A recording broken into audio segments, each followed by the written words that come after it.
ऐसा ही एक किसान था।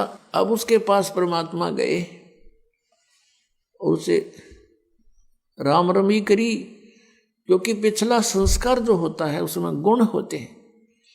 उस किसान ने कहा, आओ महाराज, आओ बैठो, भोजन पाओ महाराज, दूध लाओ रे तेरे चाचा महाराज खातिर दूध लाओ। बहुत सेवा करी। अब परमात्मा ने कहा, भक्त कहा, चौधरी साहब कुछ भक्ति भी करया करो। बोला जी भक्ति करा हम खूब। क्या करते हो? शिव जी भगवान का जल चढ़ा जा और श्याम जी की पूजा करते हैं। 8 ने पूड़े तार लिया, 2 ने खीर बना ले, और कभी कभी गंगा स्नान भी करके आते हैं। परमात्मा लगे उन्हें समझान, काफी देर तक सत्संग किया, समझाया। अपने आत्मा थी काफी प्रेरित हुआ। महाराज बात तो सच्ची कहो तुम। कहा फिर उपदेश ले लो भाई।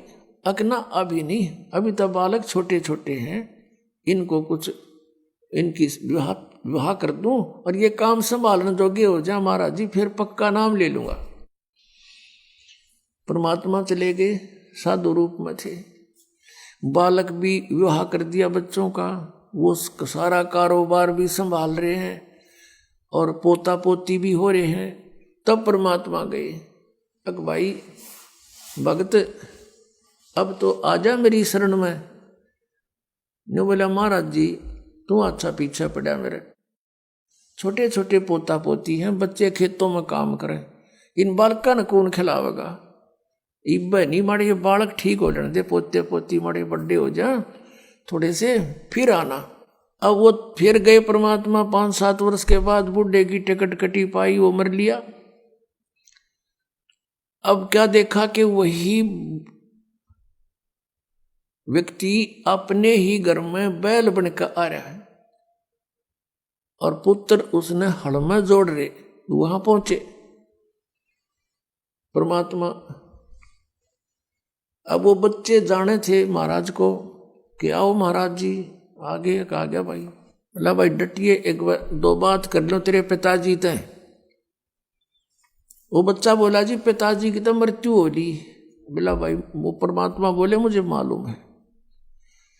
अब उस बैल के पास गया, कान में कुछ मंत्र से बोले। वो उसने तो मंत्र लागे थे, परमात्मा उसकी भाषा में बोल रहा था। तो बैल ने अंदर से बोल तो वो नहीं सके था, अंदर की भाषा भी जानते हैं मालिक। अब उसने कहा, बाबा परमात्मा ने कहा, रहा ईब तो आजा मेरी शरण में, तेरा यू शरीर छुटवा दूंगा यहीं पर और तुझे मनुष्य जन्म दिवा दूंगा। तेनों क्या महाराज जी तू जा अपना काम करे। अब मेरी जगह पे कोई और बैल आ गया और काम ठीक ना करेगा तो मेरे बड़का का टोटा नहीं हो जाएगा। अब परमात्मा चले गए, भाई ठीक है। कुछ दिनों के बाद क्या हो गया कि वो बैल वाला शरीर भी छूटना ही था, कभी ना कभी मृत्यु होगी। फिर वो बन गया सर्प। अब सांप बनकर इसको याद आती है कि कुछ पैसे दबा रखे हैं मैंने, धन पहले जमीन में छुपा दिया करते, चोरी के डरते हैं। चांदी के सिक्के, सोने के जेवरात, आभूषण जमीन में दाब दिया करते।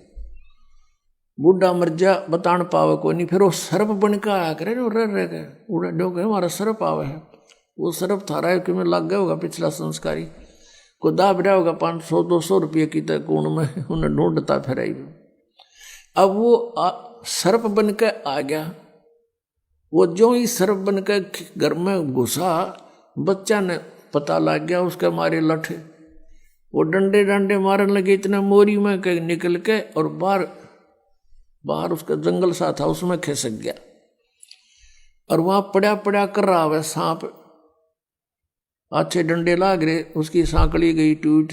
तो परमात्मा आए और वहां बैठ के ने बोले, सुना भगती अब के सलाह तेरी? ने बोला, जी ले लो शरण में। ने बोला, भाई शरण मत आया पर सांकड़ी तोड़वा का आया। तो अब परमात्मा कहते हैं, जहां आसाता बासा हुई और मन कर्म वचन सोमरियो सोई। 8वें अध्याय के प्रथम मंत्र में गीता ज्ञानदाता से अर्जुन ने पूछा कि प्रभु आपने जो 7वें अध्याय के 29वें श्लोक में जिस तत्ब्रह्म के बारे में, अध्यात्म ज्ञान के बारे में, सभी कर्मों के बारे में जो बताया है कि उसके जानने के बाद प्राणी की ओर जरा और मरण से छूटने का ही प्रयत्न करता है। जरा माने बुढ़ापा और मरण माने मृत्यु। ये बुढ़ापा सबसे बड़ा कहर है इस प्राणी के ऊपर, मनुष्य के ऊपर।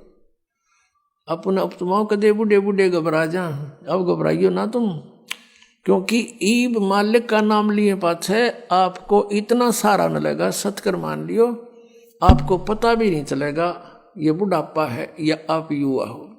दिखण में बुढ़ापा होगा लेकिन कष्ट नहीं आने देगा दाता, और थोड़ा बहुत आता है तो तुरंत ठीक करेगा।